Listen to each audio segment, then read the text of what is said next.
রাবিয়ার নাতে তাওলা আজকে রাবিয়ারে যেই বকাবাজি করছে, যেই রাগারাগি করছে, ওই কান্নাকাটি আজকে আজকে ওরেও বকছে, আমারেও বকছে। সত্যি কথা, ওর চোখ দিয়ে পানি বাইরে গেছে। ওর বকারিয়াতে আজকে আমার বেডি এত খারাপ ব্যবহার করছে স্যারে। তারপরে ইয়াতে আজকে ওরে আমি দিয়ে গেছিলাম এই কাজ করার জন্য। আমি বলছি যে তুমি করো, এই শুধু মুরব্বী আঙ্কেলের জন্য নাস্তা পানি বানাইছে। তো আমি বলছি যে তুমি নাস্তা পানি বানাইয়া তারপরে করো, একটু হালকা পাতলা এই ড্রয়িং রুমটা শুদ্ধ ব্রাশ দিয়ে ঝাড়ু দিবা, দিয়া তারপরে তুমি করো, কয়টা পেঁয়াজ খালি চুলা রাখবা আর কিছু হালকা দেখুন ড্রয়িং, ঠিক আছে?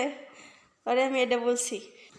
তো ওরে বলছি যে তুমি পেঁয়াজ কয়টা চুলা, তারপরে তুমি করো, এই কিছু সবজি দিছি 2-3 পদের সবজিগুলো কাইটা তুমি রেডি করে রাখো, আমি এসে গেলে রান্না করবো।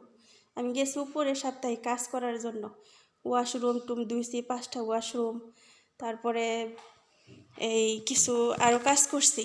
সাপ্তাহিক কিছু কাজ ছিল, ওয়াশরুম টুম এক একটা ওয়াশরুম ধুইতে 2.5 ঘন্টা লাগে, ঠিক আছে? এক একটা ওয়াশরুমের মধ্যে তাদের পরে 2.5 ঘন্টা এক একটা ওয়াশরুম ধুইতে। পরে আমি এক লাগারে 5টা ওয়াশরুম ধুইছি। দেখেন 5টা ওয়াশরুম ধুইতে কতক্ষণ সময় লাগে। তারপরেও আরও কিন্তু টুকিটাকি অনেক কাজ থাকে, উপরে থালাবাটি ধোয়া, প্রতিটা ঘরের বেড, তারপরে হয়েছে শুধু উপরে যাই প্রতিদিন এই কাজগুলো করতে হয়। তাদের ওই যে ড্রেসিং টেবিলগুলো হালকা ময়লা থাকলে ঝাড়ু করতে হইব, মুছতে হইব। ওই বাচ্চারা মনে করেন একটু ক্রিম দিব, ক্রিমটা ওইখানে মুখে একদিকে ফালায় রাখে, আর হচ্ছে ক্রিমটা একদিকে ফালায় রাখে। তেল যে দেয় শরীরের মধ্যে তেল, এটা সেটা ওরা কিন্তু অনেক ধরনের জিনিস ইউজ করে। আপনারা আসলে যারা ইউজ করেন তারা বলতে পারবেন, ঠিক আছে? ওরা একবার এক এক জিনিস ব্যবহার করে, কইরাই ফালাই থুয়ে দেয়। দাঁতটা ব্রাশ করেও ব্রাশটা এমনি ওরা ফালাই থইব। টুথপেস্টের মুখাটা একদিকে ফালাই রাখবো, টুথপেস্ট একদিকে ফালাই রাখবো, নিচে পইরা থাকবো, ওরা ধরবো না। এগুলো সব আমি উপরে যাই গোছায় গাছায় রাখি, বাথরুম থেকে শুরু করে সব কিছু। তো সকালবেলা গেছি যাইয়া ওই 4টা রুমের এগুলা সব আমি গোছাইছি, রেডি করছি, ওর করছি। বাচ্চারা ঘুমে থেকে উঠছে, বিছনাগুলা গোছাইছি, ওদের টেবিলগুলা গোছাইছি, নিচে ময়লা পড়ে থাকলে ওইটা পরিষ্কার করছি।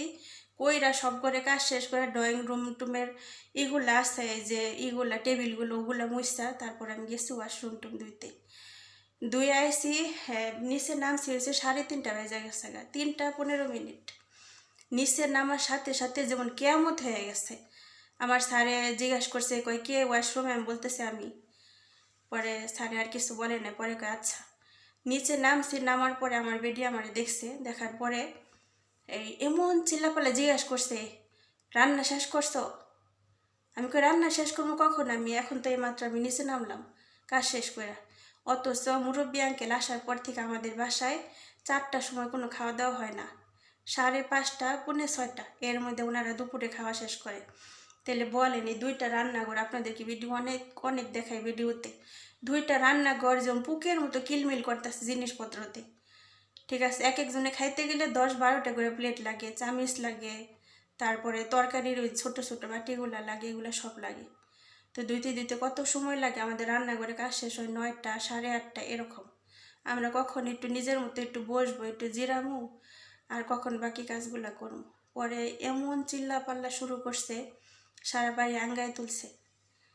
তারপর আমি চুপ করে শুনছি, আমি বলছি ঠিক আছে। তারপরে বিশ্বাস করেন, রান্নাঘরে আইসি, হ্যাঁ আইসি, আইয়া জিনিসপত্র ঢিল্লাইয়া কতক্ষণ সবজি বার করে, কতক্ষণ এই পাতিল বার করে, কতক্ষণ হয়েছে এই কড়াই বার করে। হাসতে হাসতে আমি কি রাগ করবো, হাসতে হাসতে শেষ। শরীরে অনেক বকাবাজি করছে। ও কি করে জানেন? ওই শুধু মুরব্বী আঙ্কেলের জন্য 3টা রুটি বানাইছে, 2টা ডিম সেদ্ধ করছে, চায়ের পানি খালি গরম করে সামনে রাখছে। এডি করতে ওর 4.5 ঘন্টা লাগছে। ও একটু করে কাজ করে, আধা ঘন্টা মোবাইল টিপে, একটু করে কাজ করে, আধা ঘন্টা মোবাইল টিপে। ওনারা কিন্তু সব কিছু দেখে, কিন্তু বলে না কিছু। তো এই হচ্ছে অবস্থা। পরে ওরে আমি বইলা গেছি যে তুমি এইগুলা চুলা রেখো, এগুলো রেডি করে রেখো, আমি আইসা শুধু আমি কাটমু, কাইটা শুধু চুলার মধ্যে বসাই দিব, যেহেতু 2জন মানুষ আছি। তো বলার পরে ও মনে মোবাইল দেখছে, মোবাইল হাতে এসে রান্নাঘরে কোনো কাজ করে না, ওইদিকেও ঝাড়ু দেওয়া শেষ করে নাই, শুধু বলছি ড্রয়িং রুমটা শুধু একটু ঝাড়ু দিবা সামনে দিয়ে। কালকে রাত্রে বাসায় অনেক মেহমান আসছিল। বলার পরে ও রেডি করে নাই, না কইরা রান্নাঘরেও কোনো কিছু করে নাই। আমার মাথা নষ্ট হয়ে গেছে। আমি কই 4.5 ঘন্টা তুমি কি করছো? কয় মুরব্বী আঙ্কেল নাস্তা খাইছে, এটা হেটা ধুইছি, এগুলি করছি। 3টা প্লেট ধুইছে, ঠিক আছে, 3টা প্লেট আর ছোটো বাটি। সারাটা দিন মোবাইল লইলে বয়ে থাকে। যখন দেখো মানুষের পায়ে শব্দ হয় তখন মোবাইল হাতিতে তুই একটা কাজ ধরে, নিলে পানি ধরে, নিলে প্লেট ধরে, নিলে ধরে। পরে চিল্লাপাল্লা করছে না, ওরেও কইছে মুরব্বী আন্টি অনেক চিল্লাপাল্লা করছে যে কী করছো, ওই উপরে গেছে তুমি কি করছো। পরে ও কান্না, পরে ওনার চিল্লাপাল্লা শুই না ও কান্না করে দিচ্ছে। আইরে মানে গলার ছাও অনু ভয় পেয়ে গেছে গা। আমি বলতেছি এটা নতুন কিছু না, এটা নতুন কিছু না, আসলে আমরা বিদেশে থাকি, এটা কোনো এখন মানে সইতে সইতে এখন সয়ে গেছে গা, এখন কিছু করার নেই। তো পরে পরে বলতেছে কালকে থেকে সকাল 8টার সময় ঘুম থেকে উঠবা, 8টার সময় না উঠলে টাইনা হেরছে ওটাও। কী করবো কোন, আমি তো ও না থাকা অবস্থায় যখন ছিল না তখন আমি তাড়াতাড়ি ঘুমাই গেছি। এখন ও 3টা 4টা পর্যন্ত মোবাইল হাতায়, রান্না করে এসে মোবাইল হাতায়, কথা কয়, তারপরে ভিডিও দেখে, এগুলা করে।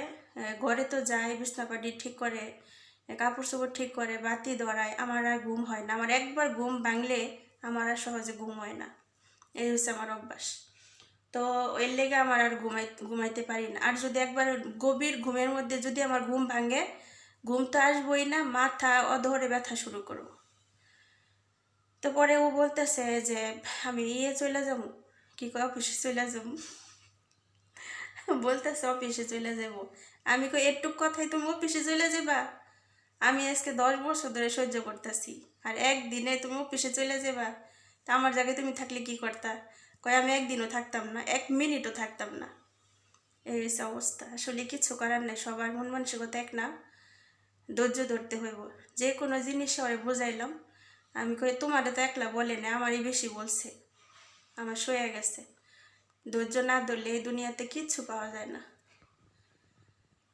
এই আর কি। তো আজকের ভিডিওটা কেমন লাগলো, বেশি বক বক করলাম। ধৈর্য ধরে সহ্য করার জন্য অসংখ্য ধন্যবাদ সবাইকে। সবাই ভালো থাকবেন, মনের গভীর থেকে দোয়া ভালোবাসা রইল। আল্লাহ হাফেজ।